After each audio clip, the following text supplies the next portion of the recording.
إن الحمد لله نحمده ونستعينه ونستغفره ونؤمن به ونتوكل عليه ونعوذ بالله من شرور أنفسنا ومن سيئات أعمالنا من يهده الله فلا مضل له ومن يضلل فلن تجد له وليا مرشدا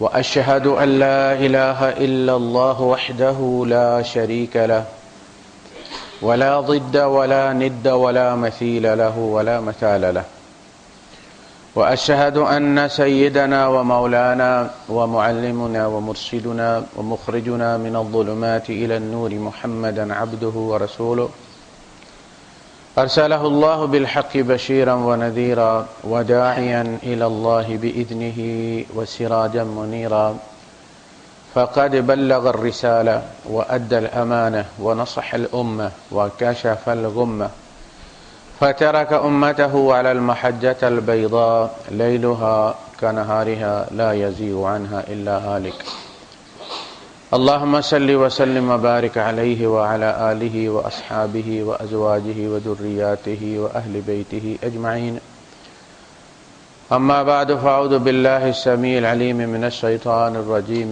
بسم الله الرحمن الرحيم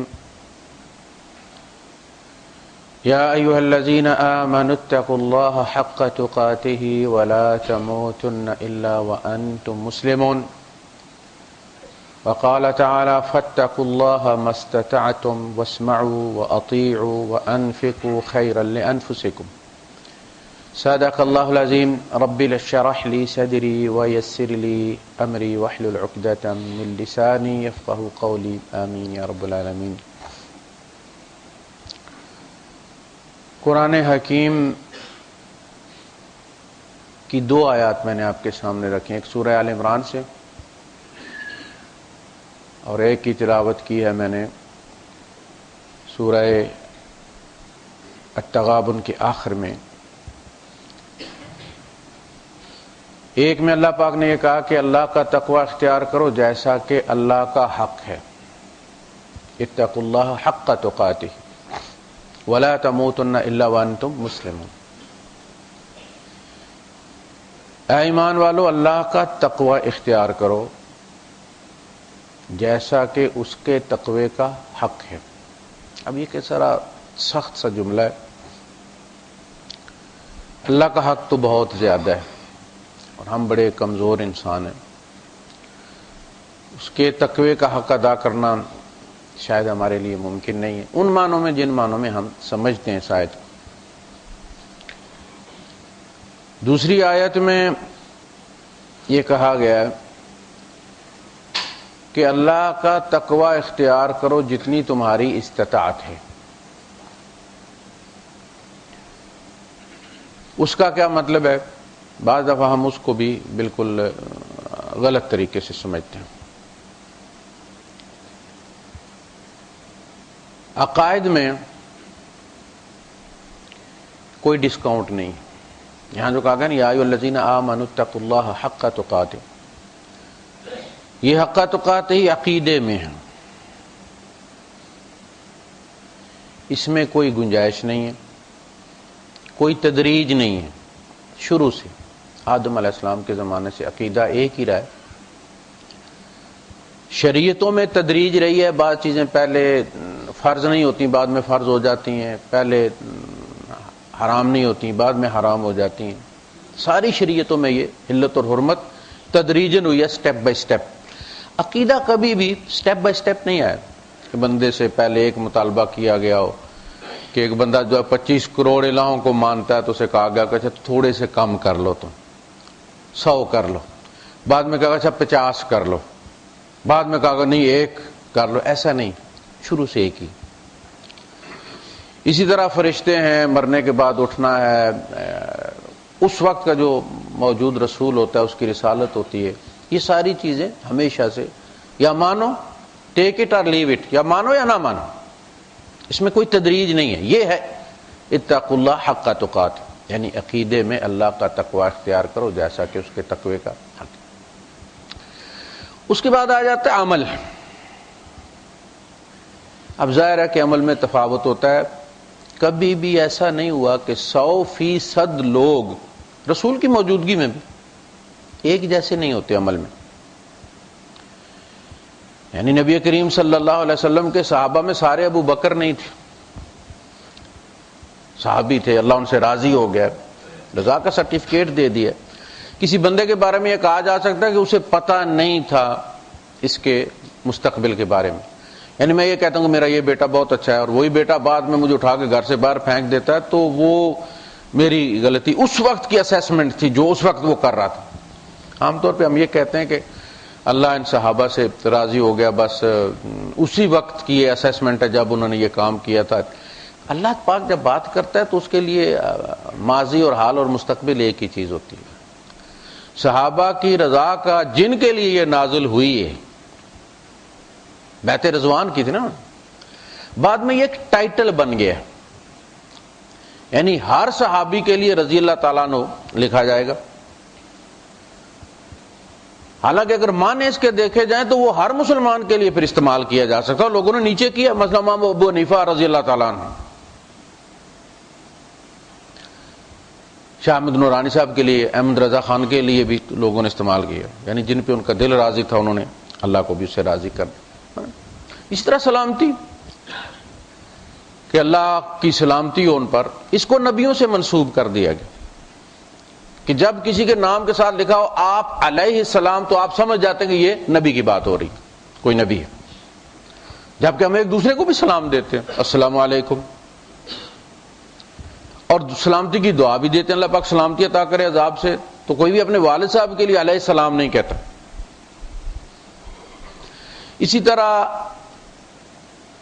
فقہ جعفریہ والوں کے یہاں جو اہل بیت اطہار ہیں ان کے لیے بھی وہ علیہ السلام لکھتے ہیں، حضرت علی علیہ السلام. یہ پتہ چل جاتا کہ بندہ جو ہے یہ کیا سمجھتا ہے.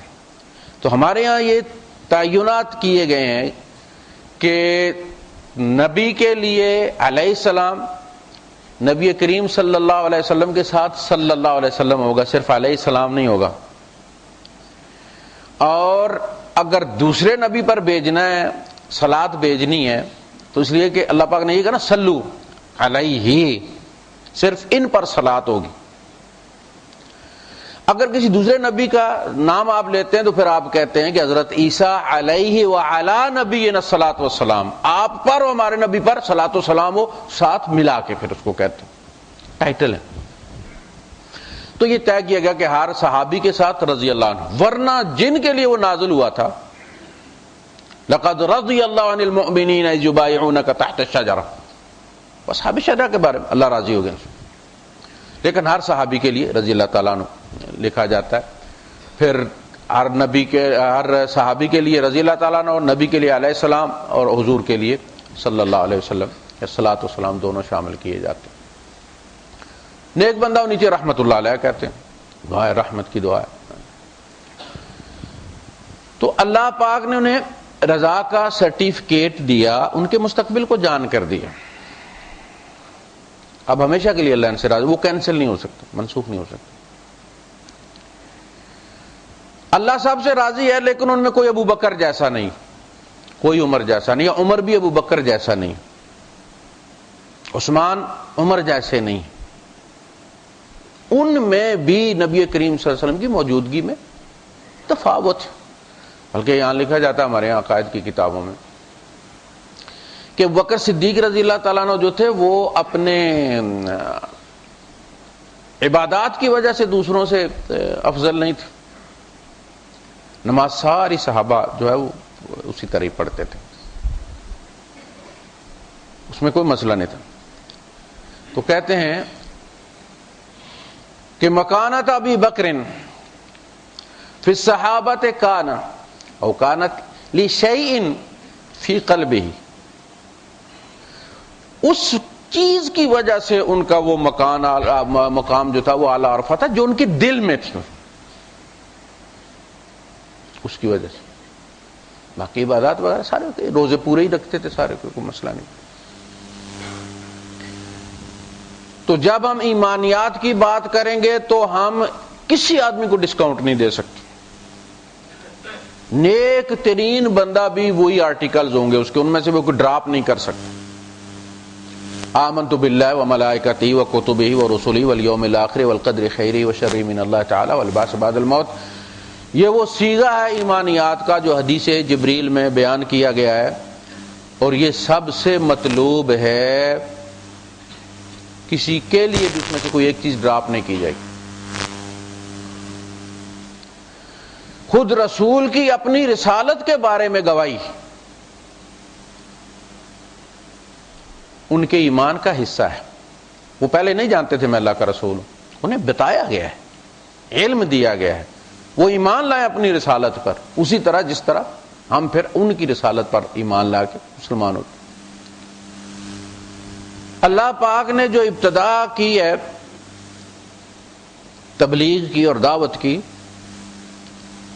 تو نبی سے اپنا تعارف کروایا ہے۔ حضرت موسیٰ علیہ السلام کی داستان آپ پڑھیں سورہ القصص میں، پوری آپ پڑھتے جائیں تو وہ اللہ کو ماننے والے، جب قبطی جو ہے وہ مارا گیا آپ کے مکے سے، تو آپ نے فرمایا کہ ھذا عمل الشیطان انہ عدو مضل مبین، یہ تو شیطان کا کام ہے، اس نے یہ کام کر دیا ہے یا کروا دیا، یہ تو کھلا دشمن ہے۔ قال رب انی ظلمت نفسی فاغفر لی، کہا کہ ہے پروردگار میں اپنی جان پر ظلم کر بیٹھا ہوں تو مجھے معاف کر دے۔ بندہ انہوں نے مارنے کی نیت سے نہیں مارا، مکہ مارا، وہ واللہ سے واللہ لگ گیا، اس کی جان نکل گئی، یہ قتل عمد نہیں ہے، قتل خطا ہے، اور قصور اس کا تھا، قبطی کا تھا۔ فغفر اللہ نے بخش دیا، معاف کر دیا۔ اس کے بعد وہ کہنے لگے کہ اللہ پاک آج مجھے پتا چلا ہے کہ میرے مکے میں تو بڑی جان ہے، میں نے تو ایم کر کے مارا تو بندہ پھڑک گیا بھی۔ قال رب بما انعمت علی، اے اللہ یہ جو تو نے میرے مکے میں زور رکھا ہے، فلن اکون ظہیرا للمجرمین، میں اس مکے کو کبھی بھی مجرموں کی مدد کے لیے استعمال نہیں کروں، ان کی پشت بنائی کے لیے استعمال نہیں کروں۔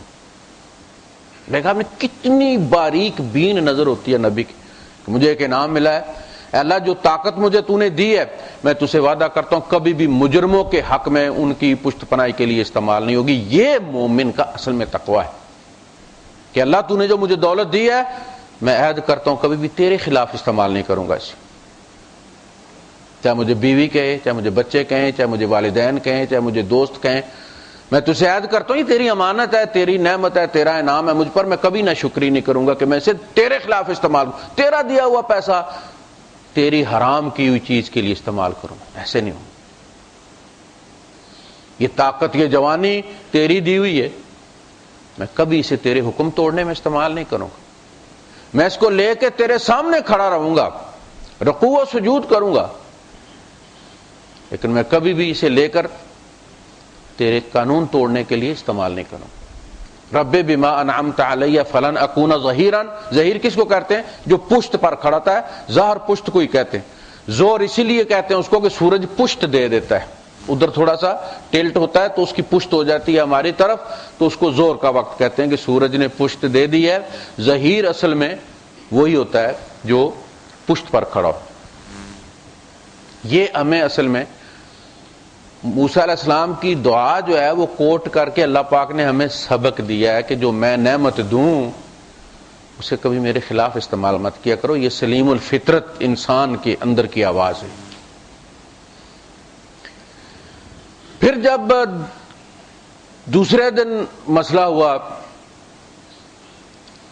تو پھر وہی بندہ جو تھا وہ لڑ رہا تھا جس کی کل مدد کی تھی، انہوں نے دیکھا اگلے دن پھر وہی، تو آپ نے کہا کہ تو جو ہے نا تو فتنہ باز ہے، ابھی کل ایک جان گئی ہے، دل میں کہنے لگے بھی کل ایک جان گئی ہے، تو پھر بھی آرام سے نہیں بیٹھا، انک لغوی مبین، مجھے تو یوں لگتا ہے کہ تو ہی چڑھائی کرنے والا ہے۔ اس کے بعد یہ بات کہنے کے بعد جب ان دونوں کی طرف بڑھے تو اصل میں وہ مدد کرنا چاہتے تھے اس کی، بنی اسرائیل والے کی، اس نے سمجھا کہ یہ مجھے مارنے آ رہا ہے، مکہ اس نے دیکھ لیا تھا کل، تو جو یہ بڑے بڑے اس کی مدد کے لیے، لیکن اسی نے شور مچا دیا۔ قال اتريدني ان تقتلني قال اتريد ان تقتلني كما قتلت نفسا بالنفس. سرکار وہ کل والا اشر میرا بھی کرنا چاہتے ہو، جس طرح کل مارا ہے مجھے بھی مارنا چاہتے ہو. وہ جو بنی اسرائیل والا تھا جس نے، وہ دوسرا تھا فرعون والا جو تھا، اس نے جو سن لیا تو وہ تو دوڑ گیا، اس نے جا کر جو بندہ کل مارا تھا وہ موسیٰ نے مارا. ادھر سے قتل کے احکامات جاری ہو گئے، بندہ دوڑتا آیا، اس نے آ کے کہا موسیٰ علیہ السلام سے کہ وہ تو آپ کے لیے قتل کے مشورے ہو رہے ہیں، اور میرا مشورہ یہ کہ آپ نکل جائیں، آپ یہاں آپ کے لیے کوئی جگہ نہیں. فخرج منها خائفا يترقب، تو آپ ڈرتے ہوئے، یہ ترقب یہ ہوتا ہے کہ ہر چیز کو غور سے دیکھنا، یہ تو نہیں، یہ فوجی تو نہیں، یہ تو سپاہی تو نہیں ہے. ایسے جیسے ہم سے کوئی قانون ٹوٹ جائے تو ہم بیک میرر میں دیکھتے ہیں کہ شرطا تو نہیں، کہ پیچھے پچھلی گاڑی میں سی آئی ڈی والا تو نہیں. بالکل یہی ہے ترقب، اشار مراقب بالرادار، واچ کر رہی ہے، یہ ہے مراقب. تو وہ ڈرتے ڈرتے نکلے، بڑے ایکسٹرا ویجیلنٹ ہو کر. ہوا کیا پھر، اور کیا کہا انہوں نے؟ قال رب نجنی من القوم الظالمین. کہا ربی، پھر کہنے لگے مجھے رستہ بھی پتا کوئی نہیں، میں یہاں سے کبھی باہر نکلا نہیں. ولما توجہ تلقاء مدین قال عسى ربی ان یہدینی سواء السبیل، مجھے امید ہے میرا رب مجھے سیدھے رستے پر ڈال دے. جب وہ وہاں جا کے دو لڑکیوں کے جانوروں کو پانی پلا دیا، درخت کے نیچے جا کے کیا کہا؟ قال رب انی لما انزلت الی من خیر فقیر، پروردگار جو بھی ڈال دے میرے کشکول میں خالی ہاتھ ہوں، بس کچھ بھی نہیں ہے، میں ایسے نکل آیا.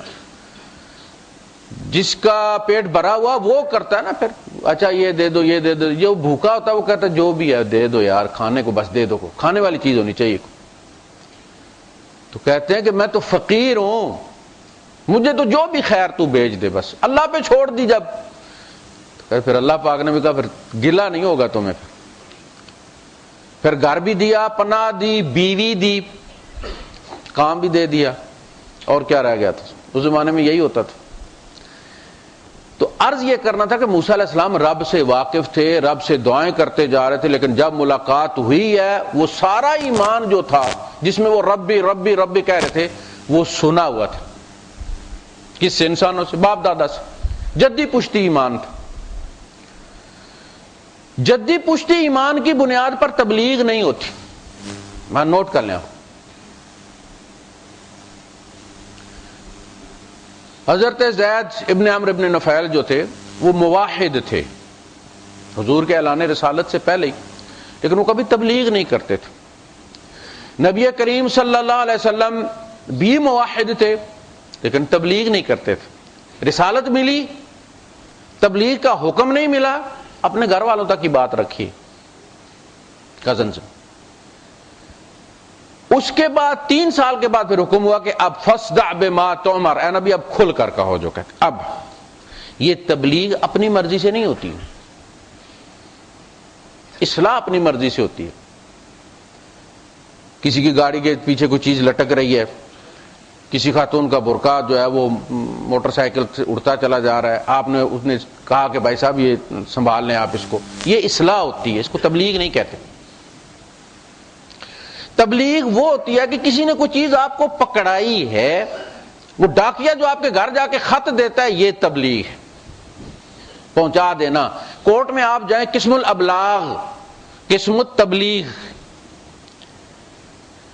وہ وہاں الگ ہے. مبلغ کا نام لکھا جاتا ہے، فلاں بندہ سمن لے کر گیا ہے، وہ سمن تصدیق کرواتا ہے آپ سے، اس کا نام ہے تبلیغ. تبلیغ والا اصلاً اللہ پاک کی طرف سے اس بندے سے سمن پر تعمیل کروا لیتا ہے. الا حل بلغت، جو حضور نے کروائی تھی میدان عرفات میں، سنو میں نے پہنچا دیا ہے. قالوا بلا، بالکل.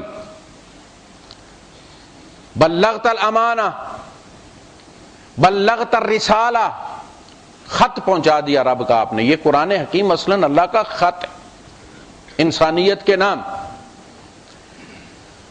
قالوا بلا ادیت الامانہ، آپ نے امانت ادا کر دی. وبلغت الرسالہ، خط پہنچا دیا.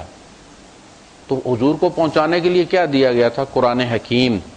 یا ایھا الرسول بلغ ما انزل الیک من ربک، اے رسول وہ پہنچاؤ جو آپ پر اللہ کی طرف سے نازل کیا جا رہا ہے. فَإِن لَمْ تَفْعَلْ، اگر آپ نے یہ نہ کیا، فَمَا بَلَّغْتَ رِسَالَتَهُ، آپ نے اس کا خط نہیں پہنچایا، اس کا پیغام نہیں پہنچایا.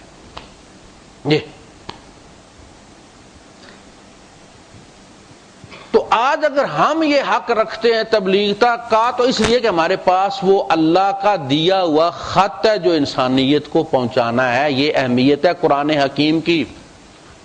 ورنہ نبی کریم صلی اللہ علیہ وسلم اعلان رسالت سے پہلے بھی اچھی باتیں کرتے تھے ہمیشہ.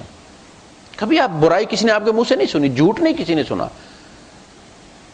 ایسا مذاق بھی نہیں سنا کہ جو برا لگتا ہو کسی. ہم کر جاتے ہیں نا، تقریر میں ایسے کر جاتے ہیں، آپ کہتے نہ بھی ہوں لیکن آپ کو برا محسوس ہوتا کہ یہ مولوی صاحب کو یہ بات نہیں کرنی چاہیے. نبی کریم صلی اللہ علیہ وسلم سے ایسا بھی کچھ نہیں صادر ہوا، لیکن تبلیغ نہیں کی. تبلیغ کا مطلب یہ ہوتا ہے کہ کسی کی دی ہوئی چیز کو کسی تک پہنچانا، اور بالغ ہوتا ہے پہنچنا. بلوغت ہے نا، بالغ پہنچنے والا. کسی حد کو مقرر ہوتی ہے نا حد، وہاں پہنچتا ہے وہ تبلیغ ہے. تو یہ ہوتی ہے کتاب کی اہمیت. بنی اسرائیل کو تبلیغ سے معزول کیا گیا ہے. فقہ ان کی ابھی بھی وہی ہے، فقہ میں کوئی مسئلہ نہیں. فقہ جب عیسیٰ علیہ السلام آئے تھے تب بھی ان کی وہی تھی. اس پہ عیسیٰ علیہ السلام نے کچھ نہیں کہا کہ یہ مسئلہ اس طرح نہیں اس طرح ہے. فقہی مسائل پہ انہوں نے بحث کی ہی نہیں. وہ کوشش کرتے تھے کہ یہ فقہی میدان میں آئیں، ذرا دھوبی پاٹ ماریں. عیسیٰ علیہ السلام ان کے عقیدے پر بات کرتے تھے، ان کی اخلاقیات پر بات کرتے تھے کہ تم گلی سڑی تم لاشیں ہوتے، تمہارا حال ان قبروں جیسا جن کے اوپر بڑا خوبصورت چونا کیا ہوا ہوتا ہے لیکن اندر گلی سڑی بدبودار ہڈیاں ہوتی. تمہاری سیرت گلی سڑی ہوئی، بڑے بڑے اچھے خوبصورت جبے ہیں تمہارے، شکلوں سے تم بہت اچھے لگتے ہو، کردار تمہارا کوئی نہیں. انہوں نے اس کو ٹارگٹ کیا. اللہ پاک نے فرمایا وَلِكُلِّ أُمَّةٍ جَعَلْنَا مَنْسَكًا هُمْ نَاسِكُوهُ، اے نبی ہم نے ہر امت کو مناسک دیے ان کے اپنے زمانے کے مطابق، ان کے اپنی شریعت کے مطابق. ہم ناسکوہ، وہ ان پر چل رہے ہیں. فلا ينازعنک فی الامر، آپ مناسک کو، عبادات کو، سجدے اور رکوع کو، ہاتھ کہاں باندھنے، اس کو لے کر ان سے جھگڑا نہیں کرنا. آپ نے تنازع، فلا ينازعنک، آپ اس میں تنازع مت کھڑا کریں، اس کو بحث کا موضوع مت بنائے گا. ہماری نماز اچھی ہے، ان کی نماز ایسی ہے، ہمارے میں سجدہ ہے، ان کی میں سجدہ نہیں، ہماری میرے کو نمازیں ساری جیسے اللہ نے کہا انہوں نے پڑھی ہیں، ان کو پڑھنے یہی کہا ہے اللہ پاک نے، اس میں ان کا کیا قصور ہے؟ روزے جتنے ہمیں کہا رکھنے کے لیے ہم رکھ رہے ہیں، جتنے ان کو کہا وہ رکھ رہے ہیں. یہ تنازع کا میدان ہی نہیں ہے. ہم ناسکو، اللہ پاک کہتا ہے مناسک وہ پورے ادا کر رہے ہیں. فلا ينازعنک فی الامر، یہ چیز آپ کو تنازع میں گھسیٹ نہ لے، آپ اپنے مشن سے ہٹ مت جائیے. وادع الی ربک، یہ رب سے دور ہو گئے، انہیں رب کی طرف بلاؤ. آپ دیکھ لیں اپنے یہاں جتنے نمازی ہیں، نماز پڑھنے والے ہیں، جتنے حج کرنے والے ہیں، مہنگا بھی ہو گیا ہے لیکن شیطان کو پتھر مارنے والوں میں دن بدن اضافہ ہوتا چلا جا رہا ہے. پل پر پل بن رہے ہیں، اس کا بت بڑا کیا جا رہا ہے کہ ٹھیک کر کے وجہ اس کو، لیکن معاشرہ بھی شیطانوں سے بھرا ہوا. 30 لاکھ انسان ری سائیکل ہو کر آئیں یار ہر سال، تو معاشرہ فرشتوں سے نہ بھر جائے. ایسے ایسے دو پیچ جناب علی وہ ہیں برائی کے کہ انسان حیران ہو جاتا. تو کہاں جاتی ہے وہ؟ مناسک ان میں بھی ٹھیک تھے، موجود تھے، ہمارے یہاں بھی موجود ہیں. عقیدے خراب ہو گئے ہوئے، سامنے ایسی چیز تعجب ہوتا ہے کہ اس کو بھی لوگ نہیں سمجھتے کہ یہ غلط. آپ کو پتہ نا لنگ پوجا ہندوؤں میں ہوتی ہے، ہمارے یہاں بھی ہوتی ہے، اور مسلمان بھی ہیں اور نماز بھی پڑھتے ہیں اور ماتھے پہ گٹا بھی پڑا ہوا ہوتا ہے اور امامہ بھی باندھا ہوا ہوتا ہے. اور بیوی ساتھ لے کر جاتے ہیں، بدبو نہیں آتی. کہتے ہیں جی یہ تفرقہ بازی ہے. یہ تو فرقہ بازی نہیں، فرقہ بازی اور چیز ہوتی ہے. یہ تو سیدھی اس میں کوئی عقیدے میں کوئی ڈسکاؤنٹ نہیں ہے، بالکل کوئی ڈسکاؤنٹ نہیں. تو موسیٰ علیہ السلام سے جب اللہ کا پہلی ملاقات جب ہوئی تو اللہ پاک نے فرمایا کہ میں تیرا رب ہوں، اننی انا اللہ ہوں، میں اللہ ہوں، لا الہ الا انا، میرے سوا کوئی الہ نہیں. اللہ پاک کو پتا تھا موسیٰ میرے سوا کسی کو الہ نہیں مانتا، لیکن وہ باپ دادا سے سنا ہوا تھا، اللہ سے سنا ہوا نہیں تھا. تبلیغ اللہ سے سنے ہوئے کی ہوتی ہے. سمجھ لگی بات کی کہ موسیٰ کو یہ بتانے کی ضرورت کیوں محسوس ہوئی کہ لا الہ الا انا؟ حضور کو بھی اللہ نے کہا ہے فَاعْلَمْ أَنَّهُ لَا إِلَٰهَ إِلَّا أَنَا. اب جو حضور کہہ رہے ہیں لا الہ الا اللہ اور ہم کہہ رہے ہیں لا الہ الا اللہ، تو یہ اس بندے سے مروی ہے جس نے رب سے سنا ہے لا الہ الا اللہ، باپ دادا والا نہیں ہے. یہ تو تعارف کروایا ہے. فَاعْلَمْ، یہاں سے کہا یا موسیٰ اننی انا اللہ لا الہ الا انا فاعبدنی، میری بندگی کرو. وَأَقِمِ الصَّلَاةَ لِذِكْرِي، اور میری یاد کے لیے نماز قائم کرو. جب ضرورت محسوس ہو نا، کوئی مسئلہ ہو تو اللہ اکبر کر کے نماز میں کھڑے ہو جانا، ہم آمنے سامنے ون آن ون ملاقات شروع ہو جائے گی ہماری. حضور نے فرمانا المصلی یناجی ربہ، نماز پڑھنے والا رب سے سرگوشیاں کر رہا ہوتا. کئی دفعہ ایسا ہوتا ہے کہ بیٹھے ہوتے ہیں تو دیکھتے ہیں کسی بندے کو کھڑا تو اس نے شروع کر دیا تو ہوک اٹھتی ہے، یار وہ رب سے سرگوشیاں کر رہا ہے، خود بھی اٹھ کے نفلوں کی نیت کر لی، کیوں ہم نہیں کر سکتے؟ بچہ کھیل رہا ہوتا ہے، اسے پرواہ نہیں ہوتی، جب دیکھتا ہے دوسرے نے ماں کے گلے میں ہاتھ ڈالا ہوا تو وہ بھی سارا کچھ چھوڑ چھاڑ کے دوڑ کے آتا ہے، دوسری طرف سے پکڑ لیتا ہے، میری ماں نہیں ہے. یہ انسانی فطرت ہے. جس سے پیار کرنا بندہ پھر اس طرح ہوتا. جب ضرورت پڑے نا یاد آؤں میں، تو یہ نہیں کہ آسمان پہ آ جانا، یہ تو جب میری یاد آئے ٹیکسی پکڑ کے آ جائیں، نہیں. وَأَقِمِ الصَّلَاةَ لِذِكْرِي، تو نماز میں کھڑا ہو، میں ہی آ جاتا ہوں ادھر. حضور نے فرمایا کہ نمازی کا سر رب کے قدموں میں ہوتا ہے جب وہ سجدہ کرتا ہے. اللہ اور اس کے درمیان کوئی پردہ نہیں ہوتا جب تک کہ تم حاضر رہو. جو ہی تم وہاں سے سکپ کرتے ہو، نماز میں سوچنا اور پروگرام شروع کر دیتے ہو، تم اور پیج کھول لیتے ہو، تو اللہ پردہ گرا دیتا ہے، میرے بندے کو اب میری ضرورت نہیں. یہ جو نوافل ہیں یہ اصلاً فرضوں میں جو ہم ڈنڈی مارتے ہیں نا، آگے پیچھے گھومنے نکل جاتے ہیں، یہ ٹیوشن ہے اس کی. وہ جو 4 فرضوں میں وقت لگتا ہے رب کے سامنے رہنے میں، اس میں سے جتنا وقت ہم نے خیانت کر لی، ہمارے پاس میں نہیں، نکل جاتے، دماغ ہے نا، بچہ ہے.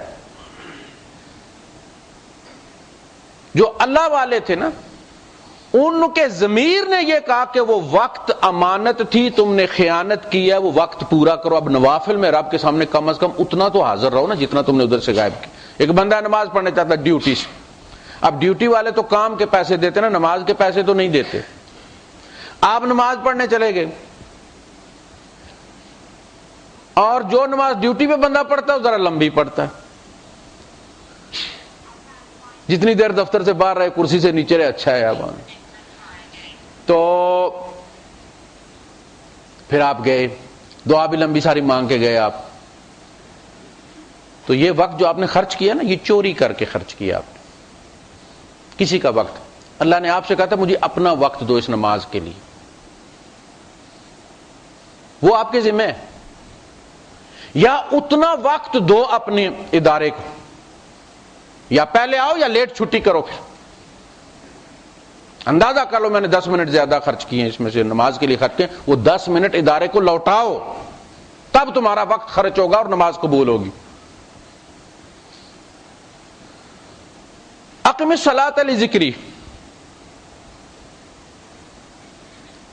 میری یاد کے بہترین طریقہ نماز ہے یہ جو آپ کو طرح طرح کے وظیفے بتاتے ہیں نا، الٹا لٹک کے، ایک ٹانگ پہ کھڑے ہو کے، فلاں فلاں، یہ یوگا ہے۔ اللہ سے ملاقات کا جو طریقہ رب بتا رہا ہے وہ یہ ہے کہ تم نماز کی نیت کرو۔ آپ کو پتہ نبی کریم صلی اللہ علیہ وسلم ہر وقت سواری میں بھی نفل پڑھتے رہتے تھے، یہ ہے سنت۔ آپ سواری پہ ہیں، خچر پہ سوار ہیں، اللہ اکبر کر کے آپ نماز پڑھ رہے ہیں، سواری چل رہی ہے، ادھر اس کا منہ ہو گیا، پھر ادھر منہ ہو گیا، پھر وہ چرتے چرتے جدھر اس کو گھاس نظر آئی ہے سواری ادھر چلی گئی ہے، حضور اپنی جگہ پہ۔ نوافل میں منہ مستقل قبلے کی طرف رہنا ضروری نہیں ہے، آپ نے پہلی دفعہ نیت قبلے کی طرف منہ کر کے کر لی ہے، اب سواری جانے اس کا قبلہ جانا، جدھر مرضی ہے پھرتے رہے آپ اپنی نماز میں۔ جب فرض نماز کا وقت ہوتا تھا تو اللہ کے رسول صلی اللہ علیہ وسلم پھر سواری سے اترتے تھے، پھر کھڑے ہوتے تھے اور پھر قبلہ رخ نماز پڑھتے تھے۔ اس سے دو چیزیں ہوئی کہ نوافل میں قیام بھی فرض نہیں ہے، بیٹھے ہوئے بھی پڑھے جا سکتے ہیں۔ آپ جہاز میں بیٹھے ہوئے وضو ہے آپ کا، تو آپ جوتے بھی پہنے ہوئے ہیں تو آپ نماز پڑھ سکتے ہیں، اتارنے کی ضرورت نہیں ہے، اگر ان میں گند نہیں لگا ہوا تو نماز ہو جاتی ہے۔ اللہ کے رسول صلی اللہ علیہ وسلم نے فرمایا یہود جو ہے وہ جوتے اتار کر نماز پڑھتے ہیں، تم جوتے پہن کے نماز پڑھو، کیونکہ مدینے میں یہود تھے نا، مدینے والے یہود تھے، یہ بات آپ کو کوئی نہیں بتاتا۔ اسلام سے پہلے مدینے کا مذہب یہود تھا، اسی لیے وہ آیتیں سخت نازل ہوئی کہ اب وہ پرانے یہود جو ہے وہ رابطہ توڑو، اب تو مسلمان ہو گئے ہو، پرانی یاریاں ختم کرو، وہ صدیوں سے تھے نا وہاں۔ کلچر کے طور پہ یہودی عرب ہو گئے تھے، مذہب کے لحاظ سے عربی جو تھے وہ یہودی ہو گئے تھے، نام سب کے ایک جیسے۔ حضور کی پھوپھی کا نام بھی صفیہ تھا، اور وہ جو یہودی سردار کی بیٹی تھی اور بیوی تھی دوسرے سردار کی، حضرت صفیہ جو بعد میں ام المومنین بنی، وہ بھی صفیہ تھی۔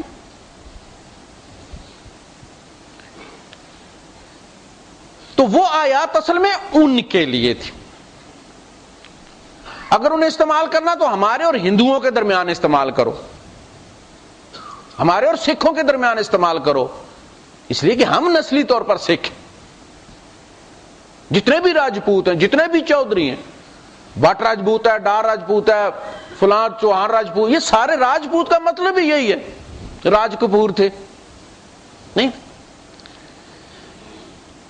تو جو لوگ سکھوں میں رہتے ہیں ان کی داڑھی میں، اور چونکہ ہم بھی داڑھی رکھتے ہیں وہ بھی داڑھی رکھتے ہیں، تو ایسی داڑھی ہو کہ دور سے پتہ چلے کہ مسلمان آ رہا ہے، سکھ نہیں آ رہا، سمجھ لگی؟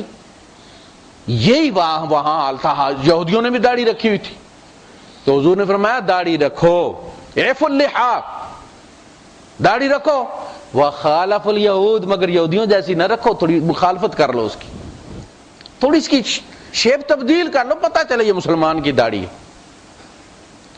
ہمارے یہاں آپ کو پتہ جمیل صاحب مسلمان ہوئے، بیٹے ان کے دو، عمر اور عثمان۔ عمر جو تھے وہ یہاں سرکاری ادارے میں تھے، تو کہا گیا کہ داڑھی جو ہے وہ چھوٹی کرو، میرے پاس مسئلہ پوچھنے آئے، تو زارو قطار رو رہے تھے۔ میں نے کہا بھائی صاحب یہ بھی آپ کا امتحان ہے، وہ جو پہلی آپ نے داڑھی رکھی ہوئی تھی نا وہ سکھ والی رکھی ہوئی تھی، وہ پہلی سکھ والی رکھی ہوئی تھی، اللہ اب آپ سے تفریق کروانا چاہتا ہے۔ یہ جو آپ رو رہے ہیں نا، یا وہ سنت والی پہ نہیں رو رہے آپ، وہ جو سکھ کے اندر چیز ہوتی ہے کہ سر لہجے پر داڑھی نہ لگو، وہ امتحان ہے۔ بعد میں انہوں نے رکھ لی، یعنی جب انہوں نے چھوٹی کی تو پھر یہاں آ کے کونے میں چھپ کے بیٹھا کرے، کوئی دیکھے نہ، اوپری لگتی ہے نا ایک چیز۔ تو فرق کرو، ورنہ حضور کے زمانے میں کوئی بندہ بھی داڑھی نہیں منڈواتا تھا، چاہے وہ یہودیوں میں سے ہو، چاہے عیسائیوں میں سے ہو، چاہے مسلمانوں سے، کوئی بندہ نہیں بتاتا کہ فلاں بندہ جو، یہ کلچر تھا عرب کا، جو عرب میں رہتے تھے، چاہے ان کا مذہب کوئی بھی ہو۔ مخاطب کون تھے؟ کوئی ایسا نہیں کہ حضور کے سامنے مجلس میں آ کے کوئی بندہ کلین شیو بیٹھ گیا تو حضور نے اس کو ٹارگٹ کر کے کہا کہ یار داڑھی رکھو، مونچھوں کو کاٹو لیکن داڑھی رکھو، ایسا نہیں۔ مخاطب یہ کلین شیو تھے ہی نہیں، مخاطب داڑھیوں والے تھے کہ اپنی اور یہودیوں کی داڑھی میں فرق کرو، اپنی اور یہود کی نماز میں فرق کرو، تم جوتے پہن کے پڑھو تاکہ اگر بندہ پاس سے گزرتا ہے، کھیت تھے نا، ساتھ والے کھیت میں یہودی فیملی جو ہے وہ کٹائی کر رہی ہے گندم کی یا جاؤ کی، ساتھ میں مسلمانوں کی کر رہی ہے، کپڑے ایک جیسے ہیں، سب کپڑے ایک جیسے ہیں، شکلیں ایک جیسی، فیس فیچرز ایک جیسے ہیں۔ اب ایک بندہ آیا، یہ بھی نماز پڑھ رہے ہیں، زور کا وقت ہے، یہ بھی نماز پڑھ رہے ہیں، اسے کیا پتا کہ مسلمان کون ہے اور یہودی کون ہے؟ آپ نے فرمایا فرق کرو تاکہ اگر کوئی آئے تو اسے پتا چل جائے کہ یہ مسلمانوں کی جماعت کھڑی ہے اور وہ تمہارے ساتھ کھڑا ہو جائے۔ تم کیا کرو؟ جوتے پہن کے نماز پڑھو، کھیتوں میں ہے نا، جوتے مال لو، حضور نے فرمایا کہ جوتا پاک کرنے کے لیے اسے زمین پر مار لو، زمین اس کو پاک کر دیتی۔ ہمارے یہاں تو مولوی اتنے کام علم ہیں کہ جنازہ تک نہیں جوتے سمیت پڑھنے دیتے، چاں چاں چاں چاں کرتے۔ اللہ کے رسول صلی اللہ علیہ وسلم نے صرف کہا نہیں، جوتوں سمیت جماعت کرائی ہے، صحابہ بھی پیچھے کھڑے جوتوں سمیت، نماز کے دوران حضور نے جوتے اتار دیے ایسے کر کے۔ تو اگر جماعت میں اگلی صف میں جگہ بن گئی ہے تو آپ قدم گھسیٹ کے اگلی صف میں کھڑے ہو سکتے ہیں۔ یہ جو مسئلہ ہے نا کہ دائیں پاؤں کی ہوا نہیں نکلنی چاہیے، یہ غلط مسئلہ ہے، آپ اگلی صف پوری کر لیں۔ حضور نے فرمایا میں نے اس قدم سے عظیم قدم نہیں دیکھا جو صف پوری کرنے کے لیے اٹھا۔ کر سکتے، کوئی مسئلہ نہیں۔ موبائل اگر بج گیا ہے تو ضروری نہیں کہ آپ مولوی صاحب کو گانا سنائیں پورے کا پورا، آپ ہاتھ ڈالیں نکالیں بند کر دیں، اور یہ بھی ضروری نہیں کہ آپ یہ بھی دیکھیں کہ کس کا ہے، یہ بھی غلو ہے، لیکن آپ اس کو کھول کے بند کر سکتے ہیں۔ حضور کنڈی کھول دیتے تھے بعض دفعہ، کھڑے ہیں نماز میں، حضرت عائشہ صدیقہ رضی اللہ تعالیٰ باہر سے آئی ہیں، تو اب بجائے اس کے کہ حضور یہ کہیں گے میں نماز پڑھ لوں گا تو کھولوں گا، آپ نے آگے بڑھ کے وہ کنڈی کھول دیا اور اپنی نماز جاری رکھی۔ اللہ اللہ خیر سے۔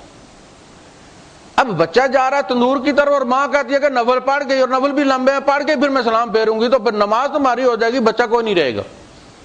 نماز آنکھیں کھول کے پڑھنے کا کیوں حکم ہے؟ تاکہ آپ کو حالات و ارد گرد کا پتہ رہے۔ کوئی نابینا کنویں کی طرف جا رہا ہے، آپ نماز میں، اب آپ نماز کی بڑی فکر پڑی ہوئی ہے، دوبارہ نیت کر لو گے تو کیا چلا جائے گا آپ کا بھائی صاحب، آپ حافظ صاحب آگے کنواں ہے، بتا دو اس بیچارے کو، وہ گر جائے گا تو پھر تم اپنے نفل پورے کر کے نیچے جھانکو گے، ایسا بچہ کیا پیچھے۔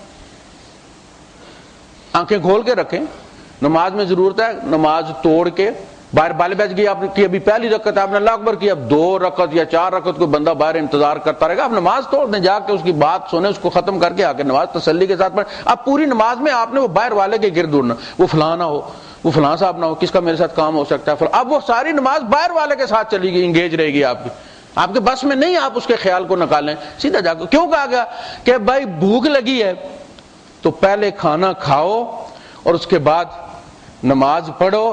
اب تم ساری نماز میں روٹی کے پیچھے رہو گا، میں پیاز بھی کاٹوں گا آج تھوڑا سا، اس پہ نمک بھی ڈالوں گا، وہ اندر فریج میں وہ لیمن بھی پڑا ہوا ہے، آج لیمن بھی جب تک بندہ کھاتا نہیں، جب دیکھنا عصر کے بعد ہم پروگرام شروع کر دیتے کیا کیا ہم نے افطاری میں کیا کرنا ہے بندہ، تو کہا کہ تو پہلے کھانا کھا، اپنی تسلی کر، بجائے اس کے کہ تیرا نماز میں تو کھڑا اور دھیان تیرا روٹی میں رہے، تو روٹی کھائے اور تیرا دھیان نماز میں رہے، یہ سارا وقت تجھے اجر ملے گا۔ عمر فاروق رضی اللہ تعالیٰ نے نماز جب لوگ حج کر لیتے تھے تو وہ ان کو بگایا کرتے تھے، وہاں سے نکلو نکلو، پاک ہو گیا، چلو نکلو نکلو نکلو نکلو۔ کیوں؟ آپ نے فرمایا کہ بجائے اس کے کہ تم یہاں رہو اور تمہارا دل پیچھے بچوں میں ٹھکا رہے، سفر بھی لمبے ہوتے تھے، یہ بہتر ہے کہ تم وہاں اور تمہارا دل یہاں رہے۔ وہاں جب بندہ رہتا ہے نا تو دل سخت ہونا شروع ہو جاتا ہے، آہستہ آہستہ آہستہ آہستہ۔ آپ نہیں دیکھتے پہلے دوڑ دوڑ کے جماعت میں اور بعد میں اپنے گھر کے باہر مصلی اللہ اکبر کر کے دیکھ نہیں، لوگ آپ نے انتظار کرتے ہیں کہ بھائی یہاں صاحب میرے گھر کے پاس پہنچ جائے تو میں مصلی بچھاؤں اور پڑھ کے نماز مصلی اندر چلا جاؤں، سارا حرم ہی ہے نا یار۔ یہ اصل میں آہستہ آہستہ آہستہ لوگ کہتے ہیں وہ بڑے خوش قسمت ہیں جو مکے میں رہتے ہیں، مدینے میں رہتے ہو، بھائی آپ خوش قسمت ہو جو شوق سے جاتے ہو، ان کا حال نہیں پوچھتے ہیں۔ بالکل باب فتح کے اوپر تھی ایک، ساتھ میں ہوٹل تھا بلال ہوٹل، ساتھ میں دکانیں تھی ٹوپیوں کی، میں ٹوپی لینے گیا، بنگالی کے پاس، تو وہ ساتھ میں ٹوپی ڈھونڈ رہا تھا ادھر نماز، میں نے کہا یار جلدی کرو وہ نماز نکل رہی ہے، تو ساتھ میں ہوگا جب ہم جمع ہوں گے، وہ گا رہا تھا، میں نے کہا یار یہ تم حرم کے سامنے بالکل، اس نے مجھے تعجب سے دیکھا، وہاں رہ کے لوگ فلمیں بھی دیکھتے ہیں۔ بنگا اس سے پوچھا، میں نے بلال ہوٹل کے ساتھ نئیوں کی دکان تھی، ہم پہنچے کہیں سحری کے وقت، تو اذان ہوئی تہجد کی، تو مجھے پتہ نہیں تھا کہ یہ فجر کیا تھا، تو میں نے اس سے پوچھا کہ بھائی صاحب نماز کا کیا ٹائم ہے؟ تو وہ شرمندہ ہو کے پردہ کھینچ دیا نا، تو کہنے لگا جی پاجی سچی گل دساں کوئی پتہ نہیں، وہ اس میں لگے ہوتے ہیں اس وقت، پردہ کھینچ دیتے ہیں اور وہ گاہکوں کو بھگتا رہے ہوتے ہیں، کہتے ہیں مجھے پتہ نہیں، لیکن یہ پتہ ہے کہ یہ فجر کی اذان نہیں ہے، یہ مجھے پتہ ہے یہ تہجد کی اذان ہے، لیکن نماز کا ٹائم مجھے نہیں پتہ۔ تو وہ بھگا دیا کرتے تھے کہ تمہارے دل جو ہے، اسی طرح جو اسلام میں نیا نیا آتا ہے وہ تو روتا ہے تڑپتا ہے نیا، اور ہم سخت دل ہو گئے ہیں، ہمیں قدر نہیں ہے، وہی جیسے بیوی پرانی ہو جاتی ہے تو قدر نہیں ہوتی، تازی تازی ہوتی ہے تو ماں باپ کے سامنے کھڑے ہو جاتے، لڑا دے ممولے کو شہباز سے۔ تو عمر فاروق رضی اللہ عنہ جب دیکھا کرتے تھے لوگوں کو بلکتے ہوئے تھے تو کہا کرتے تھے کنا کما کنتم ثم قست قلوبنا، ہم بھی کبھی اسی طرح تڑپا کرتے تھے جب تمہارا حال ہے، پھر ہمارے دل سخت ہو گئے، یعنی مانوس ہو گئے، قدرتی بات ہوتی، مانوس ہو جاتا۔ تو موسیٰ علیہ السلام سے اللہ پاک نے اپنا تعارف کروایا اور ان کو لا الہ الا اللہ کا، اللہ پاک نے خود کلمہ پڑھا ہے اپنا، جس طرح میں نے کہا نا کہ نبی اپنا کلمہ خود پڑھتا ہے، وَأَنَا أَوَّلُ الْمُسْلِمِينَ اور أَنَا أَوَّلُ الْمُؤْمِنِينَ، نبی پہلے خود ایمان لاتا ہے اپنی رسالت پر، پھر دعوت دیتا ہے کہ مجھ پر ایمان لاؤ میں اللہ کا رسول، یہ اول المومنین ہے، یہ دونوں آئی آئے تھے قرآن میں۔ وَأَنَا أَوَّلُ الْمُسْلِمِينَ، پہلی نماز حضور نے پڑھی ہے تو پھر کہا کہ نماز فرض ہوئی ہے پڑھو۔ ایمان اللہ کو ماننا اور اسلام اللہ کی ماننا، اللہ کو بھی پہلے نبی مانتا ہے نا اول المومنین، اور اللہ کی مانتا بھی سب سے پہلے رسول ہے اور کہتا ہے نا اول المسلمین۔ ایسا نہیں کہ میں نے تمہارے لیے یہ قانون بنایا ہے اور خود کو مستثنا کر لیا ہے، میں سب سے پہلے سر تسلیم خم کرنے والا ہوں۔ ہم پر 5 فرض ہیں، حضور پر 7 فرض تھے، ہم جھٹ پٹ 5-7 منٹ میں بھگتا کے فارغ ہو جاتے ہیں۔ حضور نے اماموں کو کہا ہے کہ دیکھو اذا زلزلت الارض، زلزال بھی ہے، الہاکم التکاثر بھی ہے، یہ صورت نماز میں پڑھا کرو۔ خود 6 پارے پڑھ لیے ایک رکعت اپنی نماز۔ امام نفل پڑھنا چاہتا ہے جتنا مرضی ہے لمبا کر لے، یہ نہیں کہ نفل تو پڑھ لیے والعصر اور انا اعطیناک الکوثر کے ساتھ اور جماعت میں لوگوں کو لے کر کھڑا ہو گیا، لوگوں نے جانا ہے۔ کوئی کسی کو پیشاب آیا، اس نے سمجھا تھا کہ چلو یار جٹ سے نماز پڑھ کے بعد میں پیشاب کر لوں گا، مولوی صاحب نے پکڑ لیا اس کو۔ عربوں میں ایک واقعہ ہے، غالب معتصم کے زمانے میں اس کے کسی غلام نے کسی مولوی صاحب کو مارا تو کیس پٹ اپ ہو گیا، تو اس نے بلا کے پوچھا تم نے امام صاحب کو کیوں مارا ہے؟ اس کی ہیڈنگ ہے کہ امام صاحب کو مارنا کب واجب ہو جاتا ہے۔ اس نے پوچھا کہ بھائی آپ کی شکایت ہے کہ آپ نے امام صاحب کو مارا، اس نے کہا میں جا رہا تھا کسی کام، تو میں نے سوچا کہ ادھر اقامت ہوگی، میں گزرتے اقامت کے واسطے میں کہ چلو نماز پڑھ کے چلا جاؤں گا، فجر کی نماز تھی، میں امام صاحب کے پیچھے کھڑا ہو گیا، انہوں نے سورہ البقرہ شروع کی، میں نے کہا شاید پہلی 10 آیتیں پڑھے گا، پوری سورہ بقرہ پڑھ گیا۔ اچھا جب دوسری رکعت کے لیے کھڑا ہوا تو میں نے کہا چلو قل هو اللہ پڑھ کے فارغ کر دے گا، پہلے ہی کافی ٹائم لیا، اس نے آل عمران شروع کر دی، پوری پڑھ دی۔ میں اللہ کی قسم کھا، وہ کہا میں اللہ کی قسم کھا کے کہتا ہوں کہ جب اس نے سلام پھیرا تو طلعت الشمس، سورج نکل گیا تھا۔ پھر کیا ہوا؟ مارا کیوں؟ کہتا ہے پھر خانہ خراب منہ کر کے ہماری طرف کہتا ہے رحمکم اللہ، اللہ تم پر رحم کرے، اپنی نمازیں دوہرا لو، مجھے یاد نہیں تھا، میرا وضو ہی نہیں تھا۔ فقم، تو میں پھر کھڑا ہوا اور میں نے بس ایک ہی چانپڑ مارا ہے، اور اس سے زیادہ پھر میں کیا کر سکتا تھا کہ اب تو نماز کا ٹائم بھی نہیں رہا، اگر امام کے کپڑے بائی دا وے پلید بھی ہوں یا اس کا وضو نہیں بھی تھا اور نماز کا وقت نکل گیا جیسا یہاں ہے، تو اسے نمازیوں کو بتانے کی ضرورت نہیں، نمازیوں کی نماز ہو گئی ہے، اسے اپنی لوٹا دینی چاہیے تھی۔ اصل مسئلہ یہ ہے۔ تو اس میں پھر حضرت معاذ ابن جبل رضی اللہ تعالیٰ عنہ نے نماز پڑھائی اور صورت لمبی کر دی تھی، پیار ہے نا، ان کی تو زبان تھی مادری، انہیں پتا تھا اللہ سے کیا باتیں کر رہے ہیں، وہ نماز لمبی کر لی۔ پیچھے سے ایک بندے نے نماز توڑی، اپنی پڑھی اور چلا گیا۔ وہ دروازے میں سے نکل رہا تھا تو کوئی دوسرے صاحب گھس رہے تھے، تو اس نے دیکھا کہ یہ نماز تو پڑھ کے نکل رہا اور جماعت کھڑی ہے، تو انہوں نے کہا دیکھ یہ تو منافق ہے۔ اور نماز کے بعد، جماعت کے بعد اس نے لوگوں کو بتایا کہ اس طرح ایک بندہ نماز توڑ کے چلا گیا ہے، تو وہ منافق ہے۔ صبح وہ بندہ حاضر ہو گیا اللہ کے رسول صلی اللہ علیہ وسلم کے پاس، اور اس نے کہا کہ اللہ کے رسول، ہم لوگ جو ہے وہ اونٹوں کے پیچھے بھاگنے والے ہیں، سارا دن دوڑ دوڑ کے ہماری ٹانگیں جواب دے جاتی ہیں۔ یہ معاذ جو ہے یہ پہلے نماز پڑھتے تھے حضور کے پاس، یہاں سے فارغ ہونے کے بعد جا کے پھر وہاں نماز پڑھاتے تھے۔ اب دیکھیں وہ قوم والے انتظار کر رہے ہیں کہ وہ پہلے وہاں حضور کے پیچھے پڑھ کے آئیں پھر ہمیں پڑھائیں۔ وہ یہاں سے پڑھ کے جاتے تھے، تب تک وہ لوگ انتظار میں، وہاں جا کے انہوں نے لمبی سورت شروع کر دی۔ اللہ کے رسول میں تھکا ہوا تھا، میں نے چھوڑ کے ان کو اپنی نماز پڑھی، جا کے پھر سو گیا، اور اب صبح سنا کہ میرے بارے میں یہ کہتے پھر رہے ہیں کہ یہ منافق ہے۔ تو اللہ کے رسول صلی اللہ علیہ وسلم نے حضرت معاذ ابن جبل کو ڈانٹ دیا، آپ نے فرمایا فتان انت یا معاذ، معاذ تو فتنہ باز ہے، تو نے اس شخص کو آزمائش میں ڈال دیا تھا۔ اس نماز توڑنے سے پہلے کتنا چر اس نے سوچا ہوگا۔ فتان انت یا معاذ، کیا زلزال نہیں ہے قرآن میں؟ کیا الحاکم التکاثر نہیں ہے قرآن میں؟ وہ پڑھ لیتے۔ انہوں نے کہا کہ یہ منافق ہے، کوئی بات نہیں۔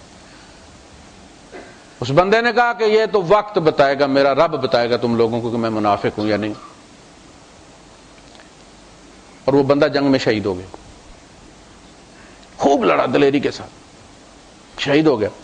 اور پھر حضور نے خاص طور پہ حضرت معاذ سے کہا کہ معاذ وہ تیرے صاحب کا کیا بنا؟ انہوں نے کہا اللہ کے رسول وہ سچا تھا، ہم غلط تھے۔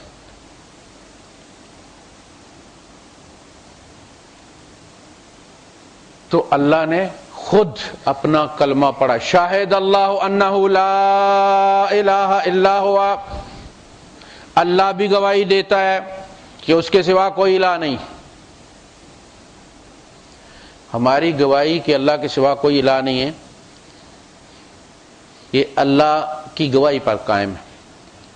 ہمیں سچے نبی نے بتایا جن پر ان کے دشمنوں نے بھی غربت کا الزام لگایا ہے کہ غریب ہے، اس پر قرآن نہیں نازل ہونا چاہیے تھا، کسی بڑے دولت والے پر ہونا چاہیے تھا۔ لولا نزل ھذا القرآن علی رجل من قریتین عظیم، لیکن یہ نہیں کہا یہ جھوٹ بولتے۔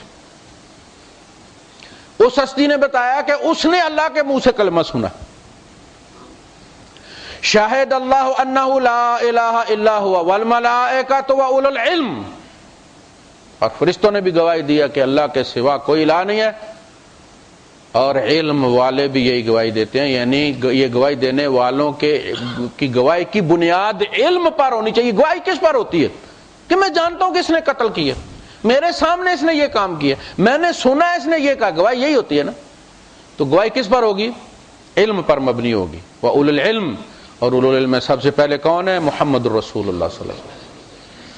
جن فرشتوں نے گواہی دی کون ہے؟ جبرائیل نے گواہی دی، حضور نے ان سے سنا ہے، حضور سے ہم نے سنا ہے کہ اللہ پاک بھی اپنا کلمہ پڑھتا ہے خود، شاہد اللہ انہ لا الہ الا ہو۔